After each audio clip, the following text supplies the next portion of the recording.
Hello everyone welcome back YouTube channel. आजको भिडियोमा चाहिँ म तपाईहरुलाई ल्यापटपमा कसरी टाइपिङ गर्ने यानी कि ल्यापटपमा कसरी लेख्ने भन्ने बारेमा चाहिँ आज यस भिडियोमा म तपाईलाई बताउने छु। भिडियोलाई अन्तिमसम्म हेरेर साथ दिनु होला।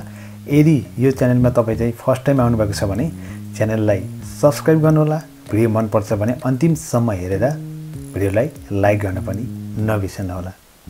साथीहरु, तपाईहरुसँग ल्यापटप छ भने ल्यापटपमा नेपालीमा लेख्नको लागि चाहिँ कुनै पनि एपको जरुरी पर्दैन। डाइरेक्टली म तपाईहरुलाई चाहिँ इजी मेथड देखाउन गइरहेको छु। कुन तरिकाले चाहिँ हामीहरुले आफ्नो ल्यापटपमा नेपाली, हिन्दी अथवा अन्य ल्याङ्ग्वेजहरुमा पनि मज्जाले टाइपिङ गर्न सक्छौं भन्ने बारेमा आजको यस भिडियोमा म तपाईहरुलाई सिकाउने छु। आउनुहोस् धेरै कुरा नगरी आजको भिडियो सुरु गरौँ। साथीहरु, सबैभन्दा पहिले चाहिँ तपाईले आफ्नो ल्यापटपमा चाहिँ क्रोम ब्राउजर ओपन गर्नु होला हैन। मैले चाहिँ अलरेडी ओपन गरिसकेको छु। ओपन गरिसकेपछि यहाँनिर माथिपट्टि सर्च बक्स आउनेछ हैन। यो सर्च बक्समा चाहिँ तपाईले चाहिँ गुगल इनपुट टुल्स भनेर चाहिँ सर्च गर्नु होला तपाईले। म चाहिँ यहाँनिर गुगल इनपुट टुल्स भनेर सर्च गर्न गइरहेको छु। सर्च गरिसकेपछि यहाँनिर यस्तो इन्टरफेस खोल्नेछ र त्यसपछि चाहिँ तपाईले यहाँनिर फर्स्टमै देख्न सक्नुहुन्छ यहाँनिर रहेको छ हैन। यसमा चाहिँ तपाईले सिम्पली टच गर्नु होला। म यसमा टच गरे टच गरे र टच गरिसकेपछि फेरि यहाँनिर अर्को इन्टरफेस खोल्नेछ र त्यसपछि चाहिँ तपाईले यहाँनिर चाहिँ यसमा देख्न सक्नुहुन्छ यहाँनिर यो फर्स्ट होम भनेको छ र ट्राई इट आउट भनेको छ र त्यसपछि चाहिँ अन क्रोम भनेको छ। यो अन क्रोममा टच गर्नु होला। म यसमा टच गरे। यसमा टच गरिसकेपछि फेरि अर्को इन्टरफेस खोल्नेछ यहाँनिर यस्तो र त्यसपछि चाहिँ यहाँनिर चाहिँ यसमा यतापट्टि साइडमा देख्न सक्नुहुनेछ डाउनलोड क्रोम एक्सटेन्सन भनेको छ हैन। यसमा चाहिँ तपाईले क्लिक गर्नु होला। अब यहाँनिर चाहिँ एकदम इजी रहेको छ हैन। त्यस्तो गाह्रो विषय चाहिँ केही पनि छैन। र अब तपाईले चाहिँ यहाँनिर चाहिँ साइडमा देख्न सक्नुहुन्छ एड टु क्रोम भनेको छ। यसमा चाहिँ तपाईले टच गर्नु होला। अब यसमा टच गरिसकेपछि फेरि यहाँनिर चाहिँ यसमा रहेको छ फेरि एड एक्सटेन्सन भनेको छ। यसमा चाहिँ तपाईले टच गर्नु होला। म यसमा टच गरे र टच गरिसकेपछि यो चाहिँ यहाँनिर चेकिङ भनेको छ हैन। र अब भइसकेको छ। यो चाहिँ डाउनलोड भएको छ हैन। डाउनलोड हो खास। र यसले चाहिँ कट गर्नुस् र अब त्यसपछि चाहिँ माथिपट्टि तपाईले ब्ल्याकमा देख्न सक्नुहुन्छ एउटा आइकन रहेको छ। यो आइकनमा चाहिँ तपाईले क्लिक गर्नु होला। म यसमा क्लिक गरे। यसमा क्लिक गरिसकेपछि यहाँनिर चाहिँ तपाईले भर्खरै डाउनलोड गरेको गुगल इनपुट टुल्स भन्ने रहेको छ। यसमा चाहिँ तपाईले चाहिँ यहाँनिर यो रहेको छ है। यसको साइडमा तपाई पिन देख्न सक्नुहुन्छ तलतिर फर्किएको पिन। यो पिनमा टच गर्नु होला। पिनमा टच गरिसकेपछि यो पिन भइसकेको छ र यसलाई चाहिँ तपाईले ब्याक गर्नुस्, कट गर्नुस् र कट गरिसकेपछि अब चाहिँ तपाईले यहाँनिर फेरि ए देख्न सक्नुहुन्छ तपाईले यहाँनिर यो भर्खर आएको छ गुगलको इनपुटको। यसमा चाहिँ तपाईले टच गर्नु होला। यसमा त टच गरिसकेपछि दुईवटा अप्सन आउनेछ अनि यहाँनिर फर्स्टमा रहेको छ एक्सटेन्सन अप्सन्स भनेको छ। यसमा चाहिँ तपाईले टच गर्नु होला।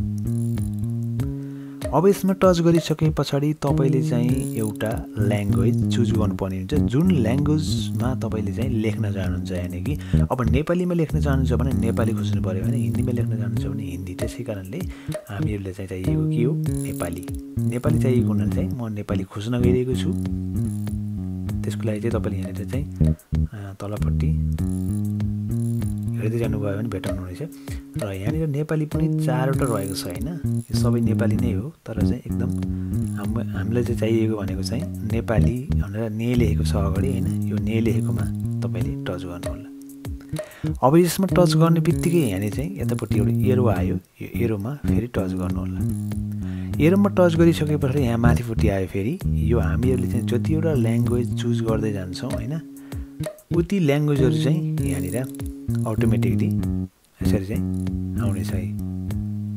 अब यसरी टच गर्दा फेरि यहाँनिर दुईवटा नेपालीको यो आएको छ। अब यति गरिसकेपछि तपाईले चाहिँ यहाँनिर चाहिँ यो जुन गुगल इनपुटको यहाँनिर ए देखाएको छ यो एमा चाहिँ तपाईले टच गर्नु होला।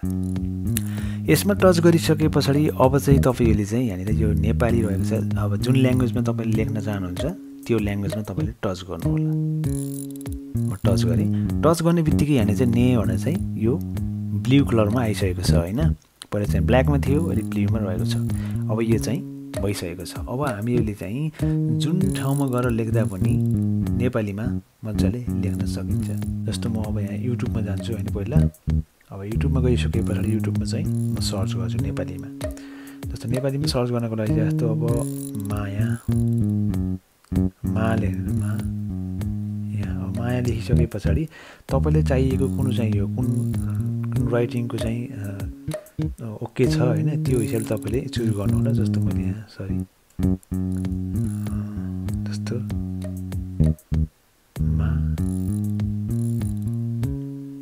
यो आयो हैन। यो आउने बित्तिकै अब चाहिँ तपाईले ठ्याक्क चाहिँ जुन ओके छ त्यसैमा टच गरेर अनि यसरी निकाल्नु होला।